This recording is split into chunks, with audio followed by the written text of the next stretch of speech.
मैं नरेश कुमार जांगड़ा हंस वास्तु शक्ति चैनल की पाठशाला में आपका हार्दिक स्वागत करता हूं। सर, आज मैं आपको एक इतनी प्रमुख जानकारी दूंगा जो अगर ठीक है तो जीवन में तरक्कियों के रास्ते खुलते चले जाते हैं, और अगर गलत है तो जीवन को हिला भी देती है। ये एक चैप्टर पूरे वास्तु को इनबैलेंस कर देता है, क्योंकि पूरे वास्तु को तीन ताकतें, तीन महाशक्तियां गवर्न करती हैं: ब्रह्मा, विष्णु और महेश। तो आज मैं जिस चैप्टर की बात करूंगा वो विष्णु के अंडर आती है। वो विष्णु भगवान क्या है?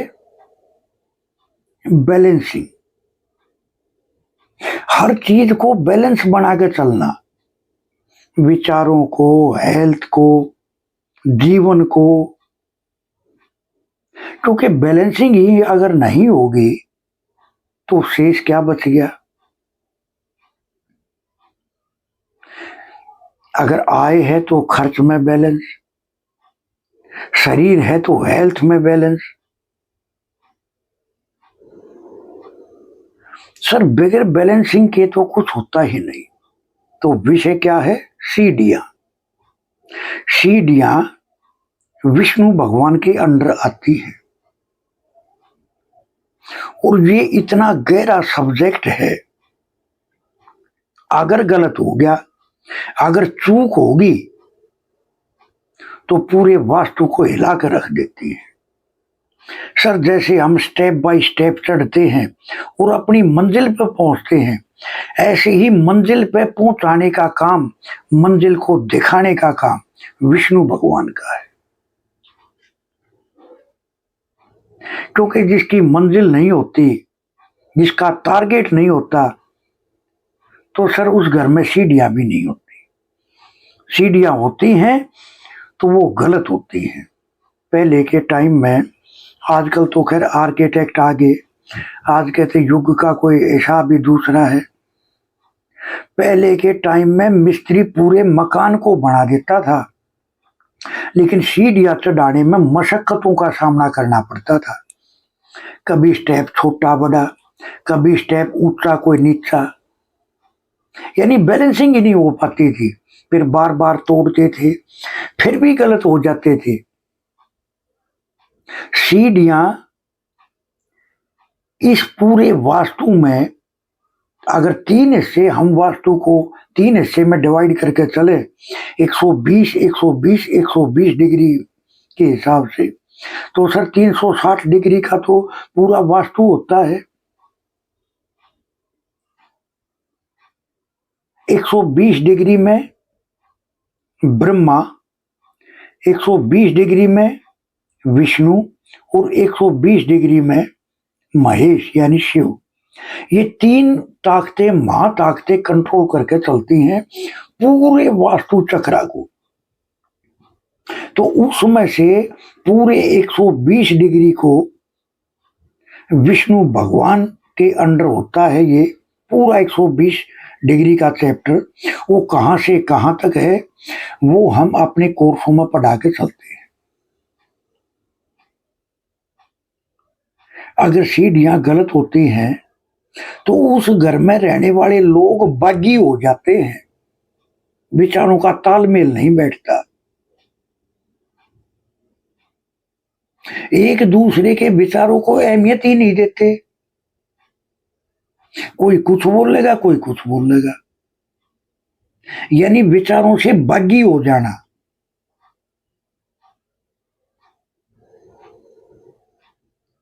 बच्चों की पढ़ाई को लेकर दिक्कत, बच्चों की पढ़ाई को लेकर भी विशेष दिक्कत। अब जब अगर बच्चा ठीक से पढ़ ही नहीं पाएगा तो आप बताओ फिर क्या होगा? जब उसको पढ़ा हुआ अपना याद ही नहीं रहेगा, यानी बैलेंसिंग ही अगर नहीं है बच्चे की, तो सारा सिस्टम गलत। सीढ़ियां हमारी बुद्धि से जुड़ा होने के कारण हमारी वाणी को भी प्रभावित करती है। अब बुद्धि अगर ठीक ढंग से वर्क नहीं करेगी तो फैसला लेने वाले या बच्चे पढ़ने वाले क्या ठीक ढंग से उसको बयां कर पाएंगे? अब घूमते रहो पूरे वास्तु में, क्योंकि सीढ़ियां जो है ना एक मंजिल पे पहुंचाने का काम करती हैं। हर स्टेप एक अपनी कीमत रखता है।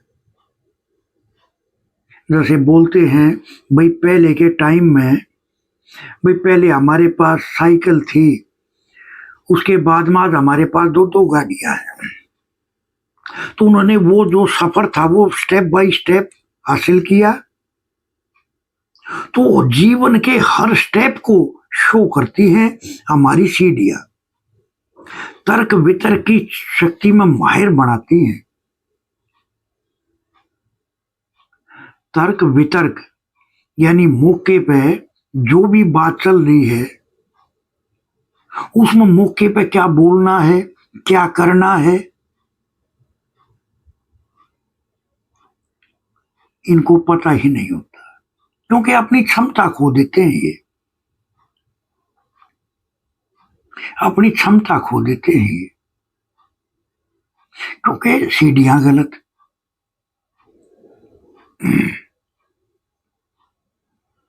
तो मैं ये कहूंगा सीढ़ियों का इतना महत्वपूर्ण रोल है, जबकि आजकल क्या चल रहा है, क्लॉकवाइज है सही है, एंटी क्लॉक है तो जी स्प्रिंग लगा दो। वो जीवन के किस हिस्से को क्या अहमियत दे रही हैं, क्या फेस कर रहे हैं ये लोग जीवन में, इनके जीवन में क्या घटित हो रहा है। क्योंकि स्टेप बाय स्टेप तो चढ़ने पड़ेंगे ना। अगर स्टेप ही नहीं चढ़ोगे, यानी जीवन में जब तरक्की ही नहीं करोगे, तो क्या फायदा है इस जीवन का। तो सीढ़ियों का इतना महत्वपूर्ण रोल होता है। सर वास्तु में तो हर चीज का महत्वपूर्ण रोल होता है, लेकिन सीढ़ियां एक अपना एक विशेष महत्व रखती हैं। दुनियावी हिसाब किताब में कमजोर होते हैं ये।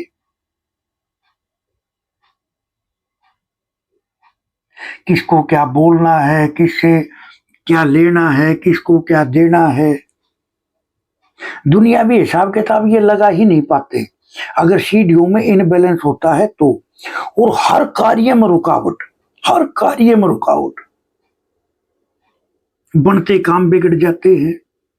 बोलते हैं ना सर मेरा कोई काम पूरा ही नहीं हो पाता, रुकावट आ जाती है, कोई ना कोई दिक्कत आ जाती है। किस कारण से? सीढ़ियों के कारण से। ज्ञान को ग्रहण करने की क्षमता में कमी यानी दिक्कत, ज्ञान को ग्रहण करने की क्षमता का खो देना। पढ़ने वाले बच्चे अगर उनके अंदर ग्रहण करने की पावर नहीं होगी तो फिर वो कर क्या पाएंगे। बहुत सारे माँ बाप की शिकायत होती है कि मेरा बच्चा पढ़ाई में दिक्कत है, पढ़ाई में कुछ कर ही नहीं पा रहा, बहुत मेहनत करता है। आपने भी देखा होगा ऐसे भी बच्चे होते हैं जो जोर जोर से आवाज मार मार कर पढ़ते हैं, पड़ोसी पढ़ जाते हैं, लेकिन वो जो पढ़ने वाला है वो ध्यान नहीं दे पाता। क्यों? क्योंकि सीढ़ियां गलत। ज्ञान को ग्रहण करने की क्षमता का खो देना, तर्क वितर्क करते इसमें बुद्धि का जागृत ना होना, क्या बोलना है, क्या जवाब देना है, सही से उस पॉइंट को ना कैच कर पाना, अब मेरे को जवाब देना क्या है, और फिर बाद में याद करता रहेगा ओहो मेरे को तो ये बोलना था। जैसे मैं आपको एक एग्जांपल दूं, औरत की मेमोरी इतनी तेज होती है कि वो शादी की रात से लेकर 20-30 साल का जो भी सफर हो गया पति पत्नी का, वो शादी की रात से लेकर तब तक की सारी शिकायतें दर्ज कर देगी पति के सामने। पति हिसाब लगाता रह जाता है, भाई मेरे को क्या बोलना है, और जब वो झगड़ा ही खत्म हो जाएगा, वो समय निकल जाएगा, फिर हिसाब लगाता रहेगा, अरे यार मेरे को तो ये बोलना था, उसका ये जवाब देना था। तो क्या है, सीढ़ियों की समस्या, क्योंकि बैलेंसिंग नहीं है बुद्धि में, विचारों में जागृत नहीं होती ना। तो जब तक बैलेंसिंग नहीं होगी तो हर कार्य को बेवकूफी से करेगा, जल्दबाजी से करेगा, जिसके कारण नुकसान का सामना करना। भाई अगर कमाई है तो खर्चे पे भी तो बैलेंस होना चाहिए ना। बहुत सारे आदमी ऐसे हैं, पैसे आते हैं दबा के, लेकिन कंट्रोल नहीं कर पाते वो, क्योंकि बैलेंसिंग नहीं उनके दिमाग की स्टेज की। हमें इतना यहाँ खर्च करना है, इतना यहाँ खर्च करना है, इतना बचाना है जो आगे किसी मुसीबत के समय पे काम आ जाए। तो विचारों की बैलेंसिंग नहीं हो पाती, बच्चे बागी हो जाते हैं, परिवार के लोग बागी हो जाते हैं, विद्रोह कर देते हैं परिवार में। किसके कारण? सीढ़ियों के कारण। एक सीढ़ियां जीवन में इतना महत्वपूर्ण रोल अदा करती है कि मैंने बताया पूरे वास्तु को ये 3 महाताकतें कंट्रोल करके चल रही हैं।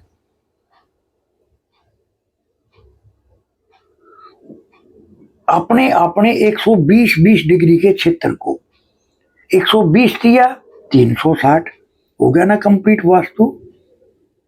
ये अपने 120 डिग्री के अंदर जितनी भी देव ऊर्जाएं होती हैं उनको कंट्रोल करके चलते हैं। अब जब कंट्रोलर ही ठीक नहीं होगा तो देवता क्या करेंगे?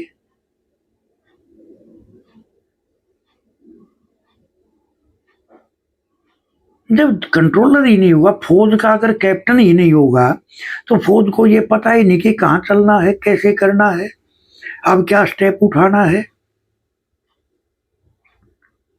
तो जब तक कंट्रोलर मैन होते ही है, उसके बाद में देव शक्तियां काम करती है। यानी ये 45 एनर्जियां ये अपना वर्क करती हैं। एनर्जियां सिर्फ 47 होती हैं, 47 एनर्जियां होती हैं पूरे मकान में, जो पूरे वास्तु को कंट्रोल करती हैं।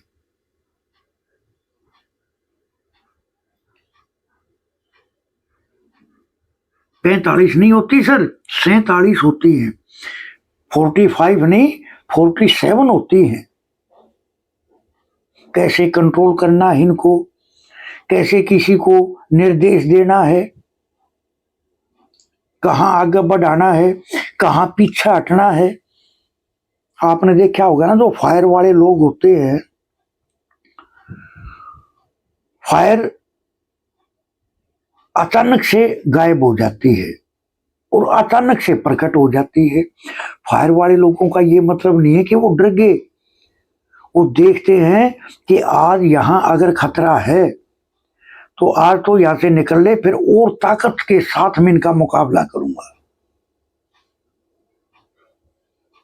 तो सर सेम ऐसे ही ये एनर्जियां होती हैं। दोस्त भी दुश्मन बनने लगते हैं। बोलते हैं सर पहले मेरा इसका बहुत प्यार था, पहले पड़ोसियों से दोस्तों से बहुत मोहब्बत थी, बहुत प्यार था, आज सबके सब दुश्मनाई की तरफ बढ़ रहे हैं। कारण सीढ़ियों का गलत होना। बहुत सारी शिकायतें मिलेंगी आपको कि सर पहले मेरे दोस्त थे, अब वो वही लोग मेरे दुश्मन बन रहे हैं। विवेक से काम नहीं ले पाते ये, बुद्धि और विवेक नष्ट कर देती है सीढ़ियां अगर गलत होंगी तो। बुद्धि और विवेक नष्ट कर देती ही है अगर गलत हो तो।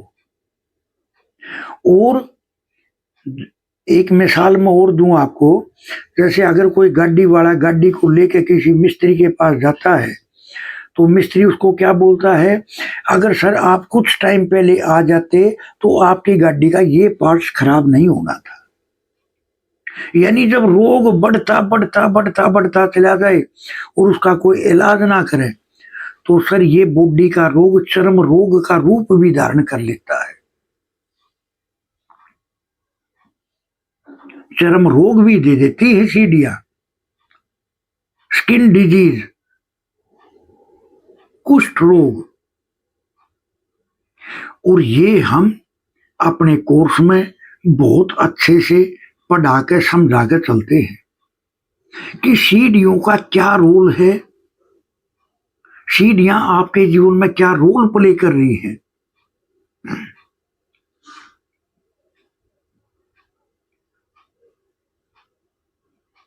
इससे कैसे छुटकारा पाए, आप जीवन में क्या क्या फेस करके चल रहे हो, उसका निवारण कैसे करें, ये बहुत बड़ी बात हो जाती है। तो सर अकेली सीढ़ियां ही बहुत महत्वपूर्ण रोल प्ले करती है। तो मैं ये कहूंगा सीढ़ियों पर ध्यान देना बहुत ही विशेष होता है। इसको छोटी चीज मत आकर चलो आप, क्योंकि जब भी स्टेप स्टेप हम करके ऊपर चढ़ते हैं तो मंजिल पे पहुंचते हैं, ऊंचाई हासिल करते हैं। ऐसे ही जीवन में भी ऊंचाई हासिल करते हैं अगर सीढ़ियां ठीक होती हैं तो। सीढ़ियां भी 3 प्रकार की होती हैं। एक लक्कड़ की, जो बुध को रिलेट करती है, बुध को दर्शाती है। एक सीढ़ियां होती है लोहे की, जो शनि को दिखाती है। एक सीढ़ियां होती है सीमेंटेड, जो राहु को शो करती है। तो इनके सीढ़ियों के नीचे का जो डेंट पेंट होता है, अगर सीढ़ियां आपने ठीक भी बना दी और अगर सीढ़ियों के नीचे का जो पेंट है निचले वाले हिस्से का अगर ये गलत कर दिया, तो फिर भी सीढ़ियों का अपना नेगेटिव प्रभाव देखने को मिलेगा। तो सर सीढ़ियों का ये जो रहस्यमय संसार है, अगर वास्तु को आपने बहुत बारीकी से पढ़ना है, समझना है, जानना है, तो सर आप हमारे कोर्स में एडमिशन ले सकते हो। बहुत बारीकी से हर चीज के बारे में बताया जाता है। तो खैर हंस वास्तु शक्ति ये चैनल आप सबका है। लाइक करें, सब्सक्राइब करें, शेयर करें, कमेंट करें।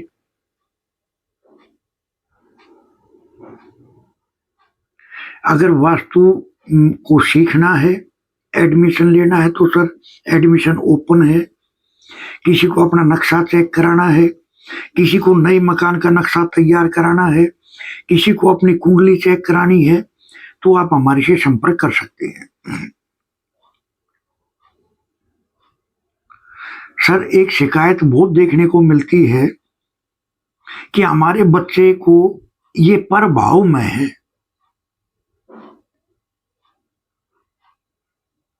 तो सर बच्चे जब घर से निकलते हैं या बड़े निकलते हैं तो चौराहे को क्रॉस करते हैं, बहुत सारी नेगेटिविटी का सामना करना पड़ता है, नजरों का सामना करना पड़ता है। और सर नजरों में इतना जहर होता है, बोलते हैं ना नजर दोष, वो पत्थर को भी तोड़ दे। तो सर हम यहाँ एक ऐसी रेमेडी तैयार करते हैं, अगर आप बच्चे के या बड़े के अपनी पॉकेट में रख कर चलते हो,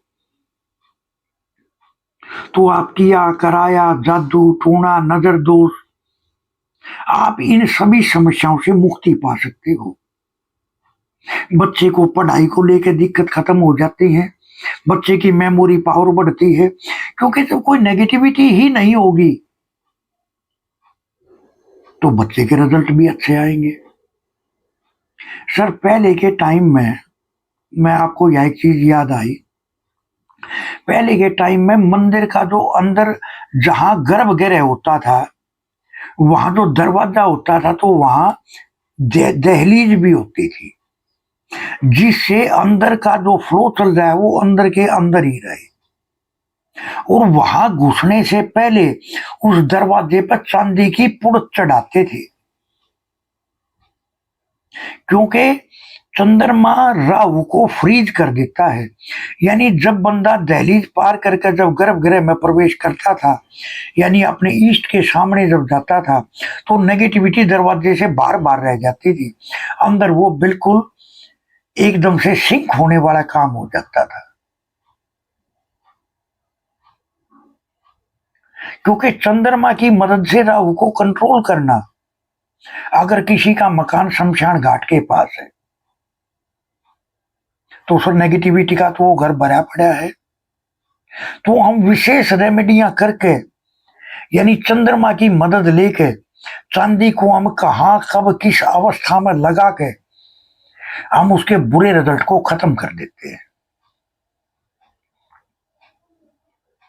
तो सर ये जो रेमेडी है, ये बच्चे को, बड़े को, वृद्ध को, सबके लिए बहुत जरूरी है ये रेमेडी। अगर आप अपनी पॉकेट में रखकर चलते हो तो आपका पूरा सुरक्षा कवच हो जाता है, कोई भी नेगेटिविटी आपको छू भी नहीं पाएगी। तो इच्छुक हमारे से संपर्क कर सकते हैं। थैंक यू, धन्यवाद, नमस्कार, जय हिंद, जय भारत।